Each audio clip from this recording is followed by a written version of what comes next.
अगर हम बात करें बेरोज़गारी की तो सबसे बड़ा मुद्दा बनकर आ रहा है और हर इलेक्शन के अंदर ये मंशूर रहता है। सबसे दूसरा बड़ा मसला जो है यहाँ पे टनल को लेकर जो है ये लोग इलेक्शन लड़ते हैं और फिर जो है सालों साल गुजार देते हैं। फिर नया इलेक्शन आता है, फिर ट्रेंड बनती है कि अब करना को हम टनल दिलवाएंगे।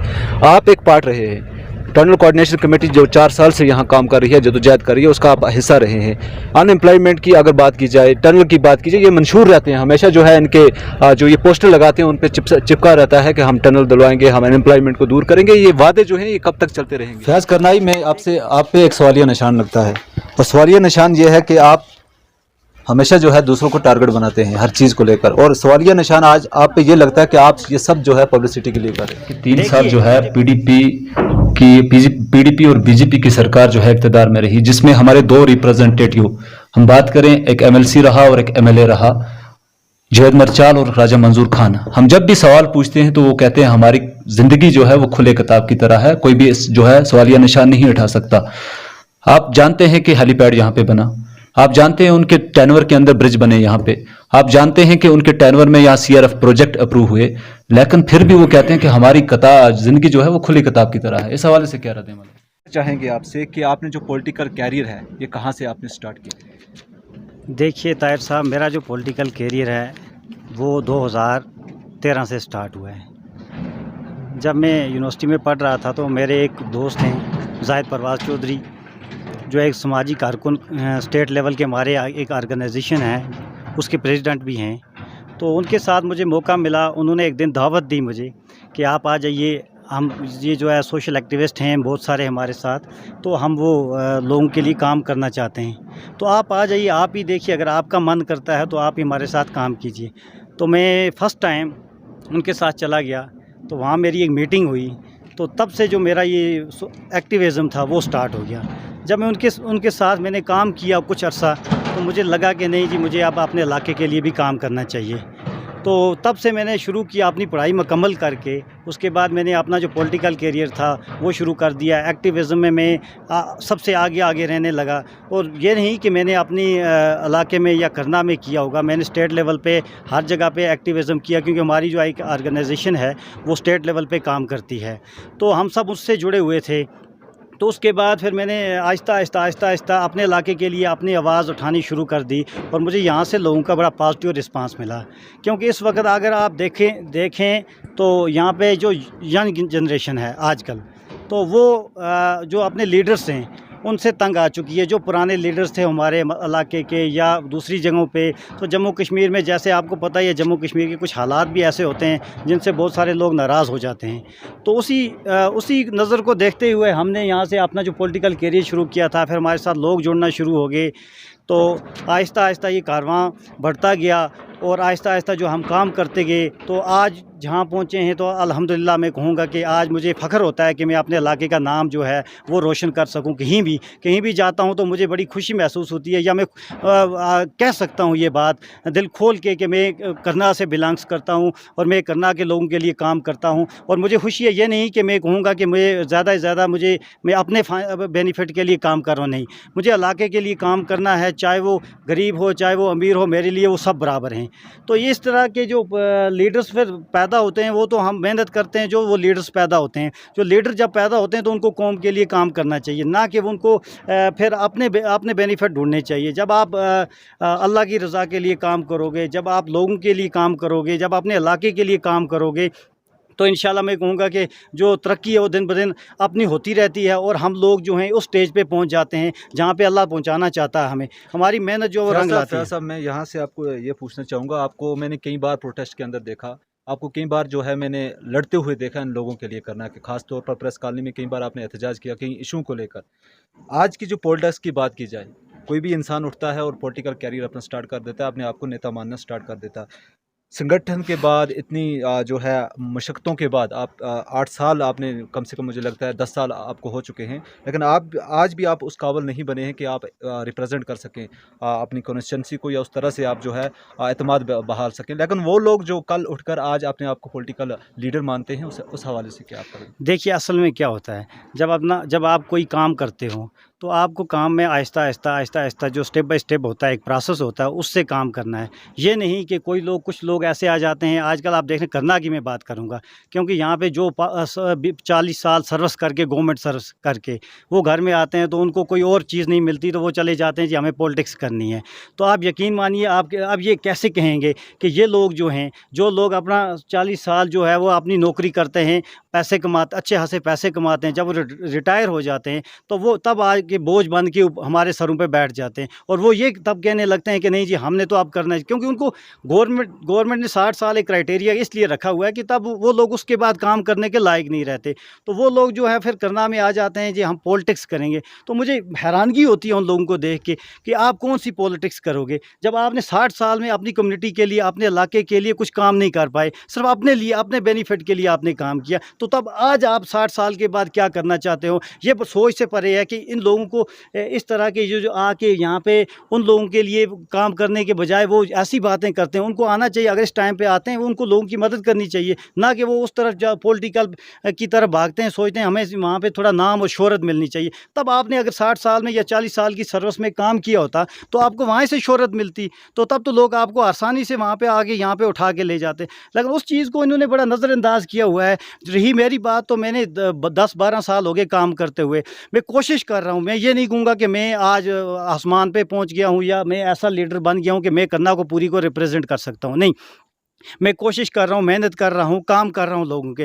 वो बाद में जो पब्लिक है उसका, वो जो पब्लिक बताएगी कि मैं इस लायक हूँ या नहीं हूँ। क्योंकि अगर पब्लिक चाहेगी तो मैं यहाँ से इलेक्शन लड़ूंगा या जीतूंगा या उसके बाद रिप्रेजेंट करूँगा करना को, वो बात की बात है। लेकिन इस वक्त जो है मेरा जो ग्राउंड है इस वक्त वो बहुत अच्छा है, मैं काम कर रहा हूँ। मैं ये नहीं कर रहा हूँ कि मैं कहूँगा कि नहीं मैं एक लीडर की तरह काम करूँ, नहीं, मैं एक रहबर की तरह काम कर रहा हूँ, लोगों की खिदमत कर रहा हूँ ताकि लोगों को मुझसे फ़ायदा मिले। जो मुझसे हो सकेगा वो मुझसे फ़ायदा उठाएँगे। क्योंकि मैंने 2016 की बात करूँ मैं, जो आज ये टनल का जो चल रहा है चक्कर, कुछ लोगों ने हायर किया हुआ है, टनल का कोऑर्डिनेशन कमेटी का चक्कर जो चल रहा है। कर्नाटक की पॉलिटिक्स जो है डिवाइड एंड रूल की तरह, आपने देखा कि एनसी के इक़्तिदार में 18 साल गुजर गए लेकिन डेवलपमेंट नहीं हुई, फिर भी जो है वही नारे दे रहे हैं आज। उसके बाद इक़्तिदार में आई पीडीपी, डेवलपमेंट नहीं हुई। अगर डेवलपमेंट हुई यहाँ पे तो जब कांग्रेस और पीडीपी कोलिशन सरकार थी। अगर हम हॉस्पिटल की बात करें, अगर हम कॉलेज की बात करें, हम सीआरएफ प्रोजेक्टों की बात करें, वो कांग्रेस की देन है, गुलाम नबी आज़ाद की देन है। लेकिन ये पॉलिटिकल लीडर जो हैं आज उसको अपना क्रेडिट मानते हैं।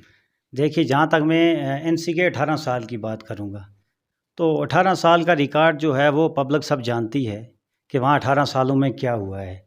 वहाँ कुछ लॉबीइज़्म सिस्टम था, वो लोग कुछ थे गिने चुने हुए जिन्होंने वहाँ पे अपना एक ऐसा मजमा बनाया हुआ था जो सिर्फ लोगों को डराने और धमकाने का काम करते थे। इलाके में कोई काम डेवलपमेंट अगर होती तो उसका ये रिज़ल्ट जो है, मेन रोड है हमारी एक बाग टंडार से या बागबेला से लेके चित्रकूट तक पिछले 40 साल से जैसी है वैसी नाले की शक्ल में है। तो इनकी डेवलपमेंट यहाँ ही से बताती है कि जब आपका चेहरा है, जो वो रोड जो लाइफ लाइन में कहूँगा करना की है, तो वो चेहरा है, वो नहीं आप बना पाए, जो सिर्फ ज़्यादा से ज़्यादा 8 या 10 किलोमीटर रोड होगी, तो आप डेवलपमेंट की कहाँ बात करते हो आप? जो एनसी जो दावे करती है हमने काम किया, आपने क्या काम किया 18 साल में? आप बताइए मुझे, आपका जो फंड था वो कहाँ लगा हुआ है? सीडीएफ इनका जो लगा हुआ वो जंगलों में लगाया हुआ है, आज भी उसके सबूत हैं हमारे पास। जंगलों में जाके इन्होंने सीडीएफ लगाया हुआ है, लेकिन लोगों को बेनिफिट नहीं मिला। आप ये सीडीएफ पर्सनल जो आपने वर्कर्स थे या कुछ खास लोग थे, उन लोगों पे यूज़ करते थे, और ये कहने को आज यहाँ पे डंडोरा पीट रहे हैं कि हम जो किया है करना में हमने किया है। आपने क्या किया है? आपने एएलसी कटवाई है, आपने रोडों का बुरा हाल किया हुआ है, आपने अनएम्प्लॉयमेंट जनरेट की हुई है, आपने कोई ऐसी स्पेशल भर्ती नहीं करवा पाए इतने 18 सालों में। तो आप किस दावे से आज कहेंगे कि एनसी ने काम किया है? एनसी का काम अगर होता तो इस वक्त हम करनाल के जो नौजवान हैं इस वक्त दर भर भटकते ना होते। उनकी वजह से आज हमें एएलसी के लिए धक्के खाने पड़ रहे हैं। हमारे लड़के भर्ती जाते हैं लेकिन उनको वहाँ से निकाल दिया जाता है। यही बेनिफिट उठा रहे हैं, केरन वाले उठा रहे हैं, मच्छल वाले उठा रहे हैं, जुम्मेगंड वाले आरबीए भी ले रहे हैं, एएलसी भी ले रहे हैं, और कुछ केरन में एसटी भी ले रहे हैं।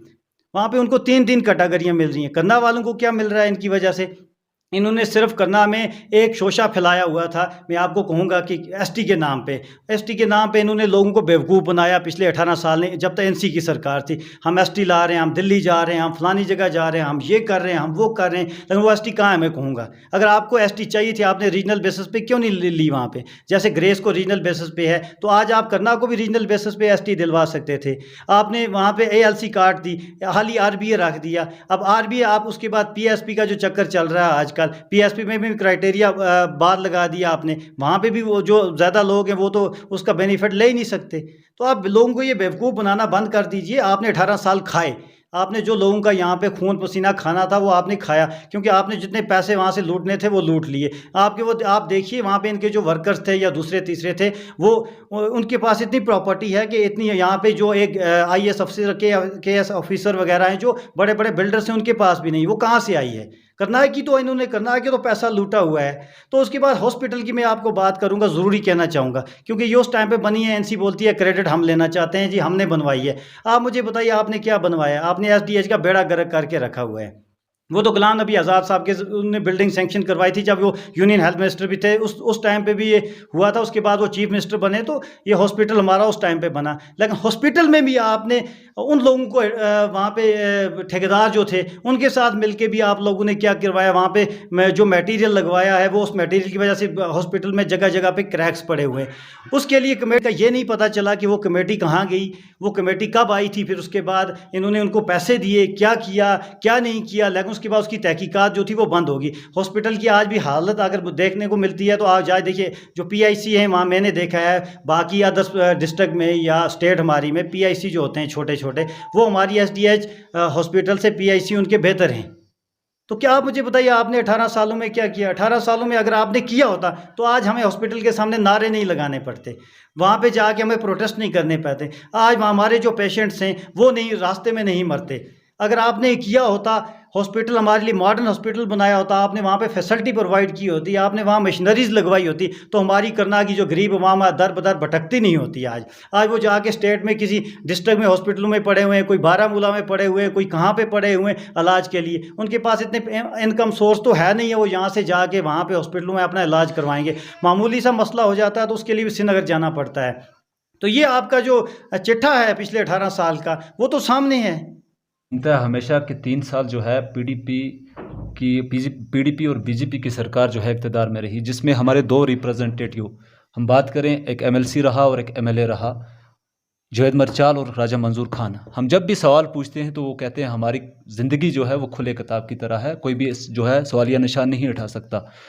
आप जानते हैं कि हेलीपैड यहाँ पे बना, आप जानते हैं उनके टेनवर के अंदर ब्रिज बने यहाँ पे, आप जानते हैं कि उनके टेनवर में यहाँ सीआरएफ प्रोजेक्ट अप्रूव हुए, लेकिन फिर भी वो कहते हैं कि हमारी ज़िंदगी जो है वो खुली किताब की तरह है। इस हवाले से क्या रहते हैं? मतलब देखिए, ये जो आज कहने जा रहे हैं कि हमने वहाँ पे ब्रिज बनवाया या हमने हेलीपैड बनवाया या हमने वहाँ पे सीआरएफ के या पीएमजीएसवाई के प्रोजेक्ट लाए, देखिए ये सेंटर स्पॉन्सर स्कीम होती हैं।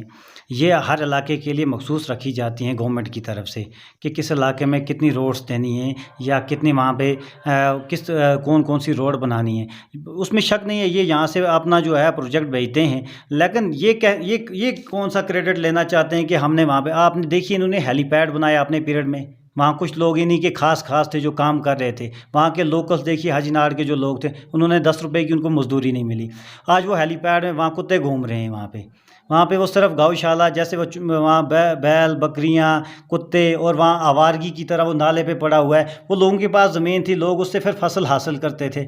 अब वहाँ से वो ज़मीन भी उन लोगों से ले ली गई। उसके बाद हेलीपैड के नाम पे 93 लाख रुपीज़ का वो खर्चा किया गया। वो पैसे तो इन्होंने अपने लिए कमाए हैं। तो ये तो उनके लिए खुशकिस्मती है कि वो जनाजा गाह बन रही है, जनाजा पढ़ने के लिए उनके लिए जगह मिल रही है। देखिए आप ये कहें कि 93 लाख रुपीज़ लगा के अपनी गलती है उसको छुपाने की कोशिश करेंगे और कहेंगे कि 93 लाख रुपीज़ में हमने जनाजा गाह या ईदगाह बनाई है। आप मुझे बताइए, आप नाम हेलीपैड के बना रहे हो और बाद में कह रहे हो कि हमने जनाजा गाह बनाई हुई है, क्योंकि जनाजा गाह तो ऑलरेडी वहाँ पे एक ग्राउंड पहले से बना हुआ था। उसके पीछे जो है वहाँ पे एक अच्छा ग्राउंड बना हुआ था पहले से। अगर आपको ज़्यादा ही वहाँ पे पैसा इन्वेस्ट करना था तो आप किसी और जगह करते। वो जगह थी वो भी हेलीपैड के लिए मौजूद थी, आप वहाँ उसी को भी वहाँ से उसमें तो 5-10 लाख रुपए लगते और आराम से हेलीपैड वहाँ बन सकता है। लेकिन हेलीपैड बनाने का मकसद क्या था, मुझे आप बताइए। वो तो फंक्शन ही नहीं हो रहा है वहाँ पे। वो कहते हैं कि जब तक इसको जो है यहाँ की जो एडमिनिस्ट्रेशन है, जब तक फेंसिंग नहीं करेगी अब तक जहाज़ नहीं बैठ सकता। क्या 4 साल के अंदर फेंसिंग नहीं हो सकती? देखिए, अगर आपने ये फेंसिंग वाली बात की थी तो आपने जब प्रोजेक्ट बनाया था तो तब आपको ये सोचना था ना कि हम यहाँ पे हेलीपैड बना रहे हैं, उसके लिए फेंसिंग भी साथ साथ में करनी है। आपने फिजिबिलिटी रिपोर्ट्स भी वहाँ की देनी है कि यहाँ जहाज़ बैठ सकता है या नहीं। अभी तो लोगों में ये बात चल रही है कि यहाँ पे अभी क्लियर नहीं हो रहा है कि जहाज़ यहाँ बैठेगा या नहीं बैठ सकता है या नहीं बैठ सकता है, वो रीज़न बना हुआ है। तो आप कैसे कह सकते हो कि वहाँ पर आपने तो अभी फेंसिंग नहीं हुई है। फेंसिंग तो दूर का मसला, वहाँ पर फेंसिंग से तो कोई इशू नहीं है मेरे ख्याल से। हेलीपैड जहाज़ तो कहीं भी अगर आप बैठवाएंगे तो जहाज़ बैठेगा ना। अगर आपकी फिजिबिलिटी रिपोर्ट ही ख़राब है तो आप कैसे वहाँ पर ये कह सकते हो। यही हाल किया इन्होंने, वहाँ पे ब्रिज बनाए। अगर आप यकीन मानिए, अगर 1 करोड़ या 60 लाख या उससे 25 या 30 लाख रुपए के आपने पुल बनाए हैं, 3.5 करोड़ रुपए के 3 पुल बने हुए हैं हमारे यहाँ पे, जो दो TSP के हैं, एक इसी तरह बनाया गया है जनरल में। अब मुझे बताइए, वो 3 ब्रिज बने हुए हैं, 3 ब्रिज में सिर्फ एक ब्रिज में एक घर है, दूसरे ब्रिज में भी एक ही घर है, और जो तीसरा ब्रिज है वो जंगल की तरफ जाता है, वहाँ बैल और बकरियाँ जाएंगी और किसी काम का नहीं है। तो मैं ये कहूँगा कि ये जो 3-3.5 करोड़ रुपया जो आपने इन्वेस्ट किया वहाँ पे इन पुलों पे, 3.5 करोड़ रुपए में अगर आपने वहाँ पे गांव में अलग से एक लिंक रोड दी होती, मेरे ख्याल से 8 या 10 लाख रुपए की एक लिंक रोड बनती थी। तो आपके पास 3.5 करोड़ में 30 या 40 लिंक रोड बन सकती थी। हर गांव में अगर आप 5-5 ही देते तो उन लोगों को वो कनेक्ट कर सकते थे मेन रोड के साथ। तो ऐसा तो आपने किया, वो तो आपने अपना पैसा कमाया और अपनी जेब में बांध लिया। ये तो वो कहना हुआ, एक तो चोरी, दूसरा सीना जोरी भी ऊपर से, ये मैं कहूँगा कि ये कहते चले हुए। दूसरी बात मैं ये कहूँगा कि जब ये PDP सरकार थी, बीजेपी, तो इन्होंने एक यहाँ महबूबा जी आई थी, तो इन्होंने यहाँ पे दावा किया था कि हमने मॉडर्न हॉस्पिटल अपग्रेड कर दिया है, मॉडर्न हॉस्पिटल। तो तब से तो मैं कहूँगा कि वो मॉडर्न हॉस्पिटल के बजाय मैं कहूँगा कि अब वो प्राइमरी हेल्थ सेंटर की ग्रेड लेवल से भी नीचे आ चुका है। इस वक्त मैं कहूँगा कि जो कंडीशन है यहाँ पे आज ये सिस्टम चल रहा है कि यहाँ पे देखिए आप, गोल्डन कार्ड्स लोगों को नहीं मिल रहे हैं। वहाँ पे वो भी एक कास्ट कलर क्रीड की तरीके से देखा, हॉस्पिटल को भी इस तरीके से बनाया गया है। वहाँ पे जो खास लोग हैं वो आपस में, जो जिसको फ़ोन करेगा उसका काम होता है, जो नहीं करेगा उसका काम नहीं होता है। तो हॉस्पिटल में आप देखिए, जहाँ मशीनरीज़ तो नहीं, उन्होंने कुछ लगाई नहीं है आज तक। वो मशीनरीज़ कहाँ गई? हाँ, एक काम किया है इन्होंने, हॉस्पिटल के आगे एक छोटी सी पार्क बनाई है, जिसका कोई काम नहीं है, जिसका कोई फंक्शन नहीं है। वो तो जो 3-4 लाख रुपए थे पंचायत की तरफ से, मेरे ख्याल से वो भी ज़ाया किए हुए हैं उन्होंने। तो मॉडर्न हॉस्पिटल तो हमारा सपना ही रहेगा। मैं जैसे हालात मैंने देखे हॉस्पिटल के, और पिछले साल से अभी तक मैं कहूँगा कि कुछ नहीं इस हॉस्पिटल ने कम से कम 20 पेशेंट की जान ली हुई है। अब इसके ज़िम्मेदार डॉक्टर हैं, या वहाँ के जो आला अफसर हैं, या यहाँ की एडमिनिस्ट्रेशन है, या वो सरकार है जिन लोगों ने इन लोगों को यहाँ पे तैनात किया हुआ है। क्योंकि यहाँ पे कुछ डॉक्टर BUMS हैं, कुछ MBBS हैं, लेकिन यहाँ पे डॉक्टर्स की जो असली एक्चुअल जो है इस वक्त वैकेंसीज जो है वो 27 है, लेकिन डॉक्टर्स टोटल 12 हैं। अब 12 में से भी हमें कभी कभार देखने को मिलता है कि जब हम रात देर जाते हैं तो वहाँ पे कभी कभार तो एक डॉक्टर भी नहीं मिलता। अब मैं ये कहूँगा कि ये डॉक्टर्स कहाँ जाते हैं, क्यों जाते हैं, इनको छुट्टी कौन देता है, या ये 24/7 सर्विस में हैं, वो उस बारे में अब आज तक मैंने इस हॉस्पिटल की तरफ से भी कभी, या BMO की तरफ से भी ये क्लैरिफाई नहीं किया गया कि हमारी हॉस्पिटल में कितना स्टाफ है, या हम काम किस तरह करते हैं, या हमारा जो है वहाँ पे रोस्टर है, वो कभी हमने हॉस्पिटल के गेट पे नहीं देखा। हॉस्पिटल की अंदरूनी हालत देखेंगे तो वो वहाँ के, आप देखिए वहाँ पे हॉस्पिटल में जगह जगह क्रैक्स हैं, वहाँ कभी सफाई पूरी अच्छी तरह नहीं होती है। मैं 4 दिन पहले ही वहाँ फयाज़ करनाई में आप पे एक सवालिया निशान लगता है, और सवालिया निशान ये है कि आप हमेशा जो है दूसरों को टारगेट बनाते हैं हर चीज़ को लेकर, और सवालिया निशान आज आप पे ये लगता है कि आप ये सब जो है पब्लिसिटी के लिए कर रहे हैं। देखिए, मुझे पब्लिसिटी करनी होती तो मैं इन लोगों के साथ होता, मैं झूठ कहता, क्योंकि अब जो सच कहेगा तो वो हर आदमी को बुरा लगता है। क्योंकि मैं सच कहता हूँ तो उन लोगों को ये लगता है कि हम पे टारगेट किए, क्योंकि उन लोगों को वो जो चोर होता है उसको डर रहता है, उन्हें चोरी की हुई थी उनको डर होता है। अब जो पब्लिसिटी किसके लिए चाहिए, पब्लिसिटी उन लोगों को चाहिए जो लोग आजकल अपनी टोपी खड़ी करके कभी एक पार्टियां कभी दूसरी पार्टियां, जो पार्टियां लोग चेंज करते हैं या ज्वाइन करते हैं, जो लोग पार्टियों ने ज़मीन से उठा के आसमान पे बैठाए थे, उन लोगों ने वो पब्लिसिटी वो लोग करते हैं। अगर उन लोगों को ज़्यादा ही शौक़ है पब्लिसिटी करने का तो पहले आप लोगों के काम कीजिए। मैं सच कहता हूँ और सच कहता रहूँगा। सच के साथ अगर किसी को बुरा लगता है या उससे मेरी पब्लिसिटी, जो लोग कह रहे हैं कि पब्लिसिटी कर रहा है, तो पब्लिसिटी अगर मुझे करनी होती, मुझे पब्लिसिटी की तो ज़रूरत भी नहीं है, क्योंकि पिछले 10 साल से मैं काम कर रहा हूँ और मुझे लोग बखूबी जानते हैं। मुझे वो उस तरह की वो पब्लिसिटी तो चाहिए ही नहीं जो झूठ पे, जो धोखे पे, जो लोगों को गुमराह करके बनाई जाए। वो इन लोगों ने की हुई है। इन लोगों की वजह से आज लोग जो हैं वो किसी पे भरोसा करना नहीं चाहते, क्योंकि इस वक्त जो करनाल की आवाम है वो इस वक्त तंग आ चुकी है। पहले वो 18 साल तंग आ चुकी थी, तो उन्होंने एक वो चेंज का जो एक नारा था जो वो लगा के पीडीपी की सरकार आई। लेकिन जब उन लोगों को चुना गया तो उन 2-3 सालों में उनका जो काम था वो तो अपने लिए काम था। उन्होंने अपने लोगों के लिए काम किया, ना कि करनाल की आवाम के लिए काम किया। उन्होंने अपने बेनिफिट के लिए काम किया। उनका जो 3 साल का CDF था 18 करोड़ रुपया था। मैं कहूँगा कि 18 करोड़ रुपए का आप मुझे बताइए, डिटेल बता दीजिए कहीं पे कि आपने जो अच्छी जगह किसी जगह पे लगाया हो जिसको पब्लिक का बेनिफिट हो। हाँ, उन लोगों को वहाँ पे लगाया हुआ वो CDF जहाँ पे लोगों ने अपनी दीवार लगाई हो अपने घर के सामने, उनके जो खास वर्कर थे उन लोगों ने लगाई है। बाकी आम लोगों के लिए उन्होंने CDF में क्या बनाया 18 करोड़ रुपए में, वो आप मुझे बता दीजिए। वो कुछ प्रोजेक्ट जो बता रहे थे कि हमने CRF के हमने लाए हैं या PMGSY के प्रोजेक्ट हैं जो हमने लाए हैं, तो आप मुझे बताइए। आप गबरा की रोड बात करूँगा मैं, वहाँ के MLC थे, तो गबरा रोड आज जो CRF प्रोजेक्ट था, आप मुझे बताइए वो रोड सिर्फ 10 फुट चौड़ी है। अगर वो कागज़ों में देखी जाए तो 24 फुट जो है वो रोड होनी चाहिए। वो उसको मैग्डमाइज़, कुछ पार्ट मैग्डमाइज़ किया है, कुछ जगह से उसको ऐसे ही छोड़ दिया गया है और कुछ जगह से वो करके उन्होंने जो पैसा है वो पूरा निकाल लिया है। अब मुझे आप बताइए कि इन लोगों ने क्या किया है। वो तो ठेकेदार आया, ठेकेदार ने कुछ काम किया, कुछ अपनी तरह से इन्फ्लुएंस लगाया और वो पैसे निकाल के चले गए। तो अब वो रोड जूं की तूं ही है। वो अब 1 साल भी उसने नहीं निकाला, ब्लैक टॉप किया। मैं परसों गया था गबरा में, वहाँ की जो रोड है वहाँ आप जाइए, आप देखिए मौके पे कि वहाँ पे जो ब्लैक टॉप किया हुआ वो किस ग्रेड का किया हुआ है। वो आज ही वो ख़त्म हो गया है। बहुत सारे पोर्शन जो हैं उसके वहाँ से डैमेज हो गए हैं, क्योंकि इनके पास प्लानिंग नहीं है।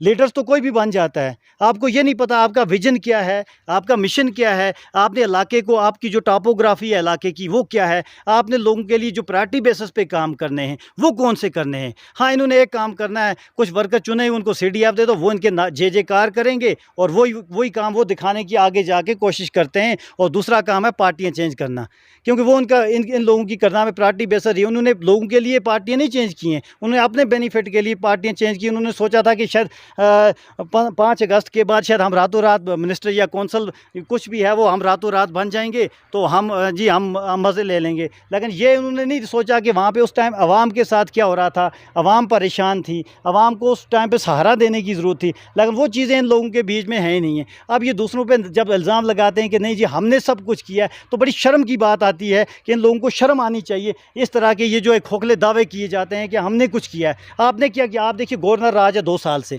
तो इस 2 साल में सब रोड जो हैं लिंक रोड हैं, जो मैं कहूँगा करनाल की बहुत सारी ऐसी रोडें हैं जो लोगों की डिमांड थी पिछले 40 साल से, उनको ब्लैक टॉप किया गया है। तो इसका क्रेडिट भी आप कहोगे कि कल हमने लिया, ये तो हमने बनवाई हैं। कैंसी वाले कहेंगे कि तो ये तो हमारे पीरियड में आई हैं। लेकिन जो असल काम किया था यहाँ पे, जो असल काम किया था वो गुलाम नबी आज़ाद साहब का था, कांग्रेस पार्टी का था।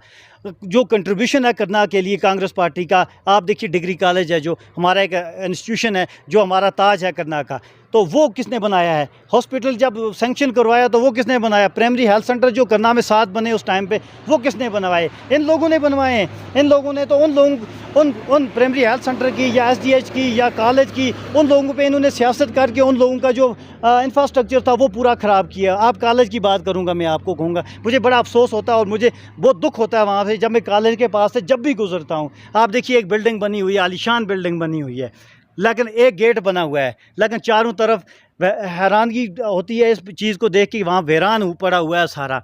वो डिस्प्यूट किन की वजह से, इन लीडरों की वजह से डिस्प्यूट है। उन लोगों की जो कंपनसेशन था उन ज़मीन वालों को, उनको मिला होता तो आज हमारी कॉलेज की जो फेंसिंग थी, वहाँ जो कॉलेज के अंदर बाकी इंफ्रास्ट्रक्चर बनाना था वो बना होता। लेकिन वो एक बिल्डिंग नाम की बनी हुई है, वो बिल्डिंग की अगर इसी तरह वहाँ पे फेंसिंग नहीं हुई, ये जो ज़मीन है ये हैंड ओवर नहीं की कॉलेज को, तो मुझे नहीं लगता कि वो इंस्टीट्यूशन जो है हमारा, वो कल तक वो बिल्डिंग भी हमारी इसी तरह शिकार होगी इन पॉलिटिशियन की वजह से। वो एक हमारी जो एक सरमाया है हमारी कौम का, वो पूरा ज़ाया हो जाएगा। अगर हम बात करें बेरोज़गारी की, तो सबसे बड़ा मुद्दा बनकर आ रहा है और हर इलेक्शन के अंदर ये मंशूर रहता है। सबसे दूसरा बड़ा मसला जो है यहाँ पे टनल को लेकर जो है ये लोग इलेक्शन लड़ते हैं और फिर जो है सालों साल गुजार देते हैं। फिर नया इलेक्शन आता है, फिर ट्रेंड बनती है कि अब गन्ना को हम टनल दिलवाएंगे। आप एक पार्ट रहे हैं, टनल कोऑर्डिनेशन कमेटी जो 4 साल से यहाँ काम कर रही है, जदोजहद कर रही है, उसका आप हिस्सा रहे हैं।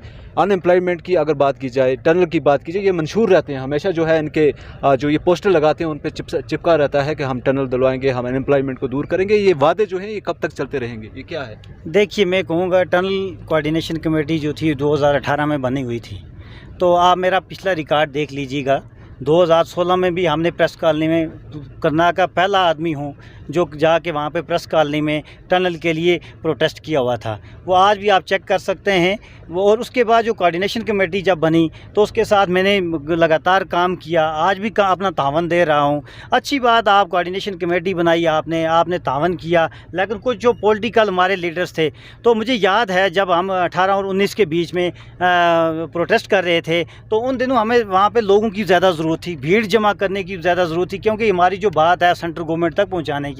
तो उन दिनों मुझे हैरानगी हुई जब मैंने बहुत सारे लोगों से पूछा कि आप लोग क्यों नहीं आते हो इसमें टनल में, तो मैं अकेला नहीं जा रहा हूँ या कोई और, हम कोऑर्डिनेशन कमेटी से कोई मेंबर तो नहीं जा रहा है। तो उनका मुझे जवाब जब मैंने सुना तो मुझे अपनी जगह हैरानगी हुई कि आप लोग क्या कह रहे हो। तो उनका कहना ये था कि जनाब, हमारे जो लीडर्स हैं, जो जिस पार्टी के साथ हम मुंसलिक हैं, उन लोगों ने हमें मना किया है कि आप जो हमारे वर्कर्स हैं, आप लोग बिल्कुल आप मत जाइए इन प्रोटेस्टों में, क्योंकि ये लोग शायद पॉलिटिकल कल अपना फ्यूचर जो है वो टनल के थ्रू बना रहे हैं। लेकिन उन लोगों को ये क्लियर वज़ा तौर पर हमने कह दिया था कि हम में से उस टाइम पे कोई भी ऐसा नहीं था कि मैं ये कहूँगा कि वो लोग कहेंगे कि हमने पॉलिटिकल वहाँ पे कोई लीडर्स थे या दूसरे तीसरे थे। अगर उनमें से होते भी या हम हैं भी, लेकिन हम तो वो काम जो था वो पूरी करना के लिए कर रहे थे, ना कि अपने अकेले के लिए कर रहे थे।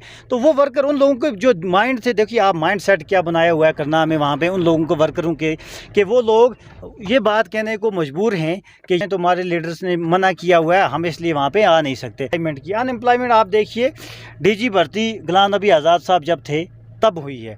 उसके बाद यहाँ पे ये लीडर्स आए, इन्होंने राज किया यहाँ पे, लेकिन बदकिस्मती से मैं ये कहूँगा कि आप देखिए आज उस तब से क्यों नहीं आज तक आपने एक आदमी को भी यहाँ पे नौकरी लगवा पाए। आप मुझे आज बताओ, आपने ये जो अनएम्प्लॉयमेंट किया है, करनाल में इतने लोग बेरोज़गार हैं, तो उस पर आप क्यों नहीं बात करते हो? आपने क्यों नहीं वहाँ से भर्ती करवाई आज तक, जो या आप इक़्तिदार में रहे, आप लोगों ने यहाँ पे जाके असम्बली में जाते थे, वहाँ क्यों नहीं बात की आपने? तो आज हमें बताने की ये पॉलिटिकल फ़ायदा उठा रहे हैं, इस तरह के जो कोऑर्डिनेशन से या दूसरा तीसरा तरीका जो है वो इस्तेमाल कर रहे हैं। तो ये हमारी बदकिस्मती है कि इन लोग, मैं कहूँगा कि लास्ट टाइम आपने सुना भी होगा जब इंजीनियर रशीद हमारे वहाँ पे टनल के लिए असम्बली के बाहर बैनर लेके बैठे हुए थे, और हमारे जो लीडर साहिबान थे उन्होंने अपनी क्रीज जो पेंट की वो नहीं तोड़ी, क्योंकि वो तो बैनर हाथ में उठाने के लिए तैयार नहीं थे। वो सिर्फ सियासत करते हैं कि शायद हमें बेनिफिट मिलेगा किसका, शायद इन लोगों को इसी तरह बताते रहेंगे और हमारा काम जो है वो चलता रहेगा और हम यहाँ पे पॉलिटिक्स करते रहेंगे, अपना राज करते रहेंगे। तो अब तक लोग इस बात को ही भूल जाएंगे कि अगले 5 साल में टनल बना या नहीं बना।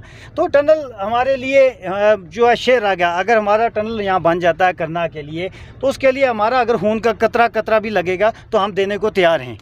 अब इलेक्शन जो है जम्मू कश्मीर के अंदर बड़े नज़दीक लग रहे हैं, क्योंकि परसों जो है इंडिपेंडेंस डे पर नरेंद्र मोदी ने भी कहा कि जो हमारे वज़ीर आज़म हैं उन्होंने कहा कि जम्मू कश्मीर के इलेक्शन जो है अंडरवे हैं। तो इस हवाले से कई एक सियासी गर्मियाँ जो हैं वो इस वक्त चल रही हैं। मैं बात करूँ पूरे जम्मू कश्मीर की या फिर तहसील करनाल की, तो यहाँ पे भी जो है हमें देखने को मिल रहा है कि सियासी कन्वेंशन, वर्कर्स जो है पार्टी मीट हो रही है और कई एक सियासी कन्वेंशन जो हैं इस पर चल रहे हैं। फयाज साहब, क्या लगता है आने वाले टाइम के अंदर फयाज करनाई इलेक्शन लड़ेंगे? क्या कांग्रेस का मैंडेट फयाज करनाई को होगा कि कोई और भी जो है इसका हकदार बन सकता है? देखिए, जो हमारी पार्टी है इस वक्त काम कर रही है, अपोजिशन में है, और उसका क्लियर विजन है। परसों गुलाम नबी आज़ाद साहब आए थे, हमारे लीडर राहुल गांधी जी आए थे तो श्रीनगर में हमारा पार्टी का कन्वेंशन था, तो उसमें ये वज़ा तौर पर बताया गया है कि हमें स्टेटहुड का दर्जा चाहिए पहले। कांग्रेस पार्टी जो है स्टेटहुड का दर्जा मांग रही है, स्टेटहुड का दर्जा मिल जाता है, उसके बाद इलेक्शन आ जाता है, तो इंशाल्लाह इलेक्शन आएगा जब, तो अपने लोगों के लिए हमें लड़ना है किसी भी सूरत में। क्योंकि इस तरह के जो लीडर्स हैं, कुछ लोग ऐसे हैं जिन्होंने पहले ही इलाके बेसिस पे या कास्ट कलर क्रीड्स पे बांटा हुआ है लोगों को, वो जो सिस्टम है वो हमें ख़त्म करना है। और जो यंग जनरेशन है, हमारा जो यूथ है इस वक्त करनाल का, उनको एक प्लेटफार्म पे लाना है। तो उनके लिए जो मसाइल हैं उनको हल करने की कोशिश करेंगे, ताकि जो आने वाला वक्त हो उन लोगों के लिए आसानी पैदा कर सके। और जो इलेक्शन आएगा तो इलेक्शन में इंशाल्लाह हम कंटेस्ट करेंगे बाज़ाब्ता तौर पर। क्लियर, ये हमारा स्टैंड है कि हमने जो है इलेक्शन आगे से लड़ना है। तो क्या जो इस वक्त पॉलिटिकल ट्रेंड चल रही है, कहीं एक नेता आप देख रहे हैं इस वक्त सरगर्म है करनाल के अंदर, कांग्रेस की भी कहीं एक नेता जो हैं अपने आप को इस वक्त दिग्गज मानते हैं, यहाँ पे अपनी कैंपेन स्टार्ट किया। फयाज़ करनाई किस हद से जो है कैंपेन स्टार्ट करने जा रहा है, या कब जो है वो अपना जो है परचम लहराएगा? देखिए, हमारा काम जो है वो चल रहा है आहिस्ता आहिस्ता। ये नहीं है कि मुझे हाल ही करनाल को भी देखना, मुझे डिस्ट्रिक्ट कुपवाड़ा को की भी ज़िम्मेदारी है मुझे पूरे पे। तो मेरी जो अपनी कंस्टिट्यूंसी है वो मैं उस पर काम कर रहा हूँ, और मेरे साथ बहुत सारे नौजवान जुड़े हुए हैं। तो हम जो आने वाले वक्त में एक फ्यूचर में एक प्लान तैयार कर रहे हैं जो करनाल के लिए बेहतर होगा, हमारी पार्टी के लिए बेहतर होगा, और जो हमारे लोगों के जो मसाइल हैं उनके लिए बेहतर होगा, ताकि हम जाके आगे एक बेहतर करनाल बना सकें, एक नया करनाल बना सकें, और जो लोगों की डिमांड्स हैं उनको पूरा कर सकें। क्योंकि हमारी जब सरकार यहाँ पे जम्मू कश्मीर में या सेंटर में आ जाएगी, तो मुझे लगता है कि टनल का जो मसला भी इस वक्त जो सबसे मेन है हमारा, वो कांग्रेस पार्टी हल कर सकती है। ये लोगों को क्लियर पता भी है, और लोग इस बारे में बखूबी जानते हैं कि टनल की पॉलिटिक्स चला रहे हैं, अब अपने मंशूर में लेकर आ रहे हैं कि टनल जो है पिछले कई सालों से लोग लड़ रहे हैं। देखिए जो इससे पहले जो लोग थे या हमारे लीडर साहिबान थे, उन्होंने वहाँ पे टनल की बात तो मुझे लगता है नहीं की कभी। उन्होंने हाल ही यहाँ पे करनाल में बात की है, लेकिन असम्बली तक कभी बात पहुँची नहीं है। वहाँ पे कभी सेंट्रल गवर्नमेंट को उन्होंने बताया नहीं। अगर सेंट्रल गवर्नमेंट के पास प्रॉपर तरीके से अगर यहाँ पे रिप्रेजेंटेशन गई होती जब कांग्रेस की सरकार थी, तो मैं कहूँगा कि उस टाइम पे करनाल में टनल बनाना कौन सा मुश्किल था। जब जोजिला में सेंक्शन हुआ था, तो जब जम्मू के टनल जो सेंक्शन हुए थे, तो करनाल का टनल तो इतना बड़ा भी नहीं था। तो उस टाइम पे कांग्रेस की सरकार थी, लेकिन यहाँ से जो लोग थे, हमारे जो लीडर थे, मैं कहूँगा कि उन्होंने उस तरीके से वहाँ पे सेंटर को जाके रिप्रेजेंट नहीं कर सके हमारे अपने इलाके के लिए। ना कभी वो असम्बली में जाके वहाँ बोल सके कि हमें टनल चाहिए, जो हमारी सबसे जो मेन ज़रूरत है। तो इंशाल्लाह हम कोशिश करेंगे। मैं ये नहीं कहूँगा कि मैं रातों रात में लीडर बन गया तो मैं रातों रात टनल दिलवा दूँगा आपको। नहीं, ये लोगों को क्लियर पता भी है और लोग इस बारे में जानते हैं। और मैं भी ये कहना चाहता हूँ, जब वक्त आएगा, जब हम अगर सरकार में आ जाएंगे, तो इंशाल्लाह हम अपनी तरफ से पूरी कोशिश करेंगे कि हमारे लोगों के जो मसाइल हैं उनको कम किया जाए, उनके लिए बेहतर जो है इंफ्रास्ट्रक्चर खड़ा किया जाए, उनके लिए बेहतर स्कूल्स बनाए जाएँ, बेहतर एजुकेशन सिस्टम यहाँ पे जो है वो बेहतर बनाया जाए, उनके लिए बेहतर जो फैसिलिटीज़ जो हैं, बेसिक फैसिलिटीज़ में कहूँगा। जैसे आज करनाल में हर रोज़ कहीं सुनने को मिलता है पानी नहीं है, सड़क नहीं है, कहीं पे बिजली नहीं है, कहीं पे पोल नहीं है बिजली के। तो यदि हकूक़ हैं वो नहीं लोगों के पास वो नहीं लोगों को मिल रहे हैं। तो ये जो ज़रूरी चीज़ें हैं इस पे हम फोकस कर रहे हैं, अपना काम कर रहे हैं। और ही टनल की बात जो है, टनल की बात सेंटर में जब सरकार बीजेपी की है, इस टाइम पे हम अपोजिशन में हैं, फिर भी हमारी जो है, अगर यहाँ पे हम स्टेट में कामयाब हो जाते हैं, हमारी जो सीटें वो सरकार बनाने में हम कामयाब हो जाते हैं, मैं यहाँ से अगर यहाँ से हमारा कांग्रेस का एमएलए करनाल से जाता है, तो फिर भी जो हमारी बात है वहाँ सेंटर तक पहुँचाई जाएगी और वहाँ पर उठाई जाएगी। शुक्रिया बात करने के लिए। शुक्रिया। आज की पॉलिटिक्स रूबरू शुमारे में आज हमारे साथ जो मेहमान थे वो थे फयाज़ करनाई। कहीं एक सवालात उठाए गए और उसके बाद कहीं एक इन्होंने जो है दूसरी पार्टियों पे निशानाबाजी भी की, और निशानेबाजी में जो है एनसी को भी टारगेट बनाया गया, यहाँ पे कोलिशन सरकार पीडीपी बीजेपी को भी टारगेट बनाया गया। और इस मुकम्मल इंटरव्यू सुनिए। और सबसे पहले मैं आपको ये भी बताता चलूँ कि इसी तरह के और प्रोग्राम देखने के लिए हमारे चैनल को लाइक कीजिए और सब्सक्राइब करना ना भूलें। अपने मेज़बान ताहिर कुदूस को दीजिए इजाज़त। अगले एपिसोड तक अल्लाह हाफ़िज़।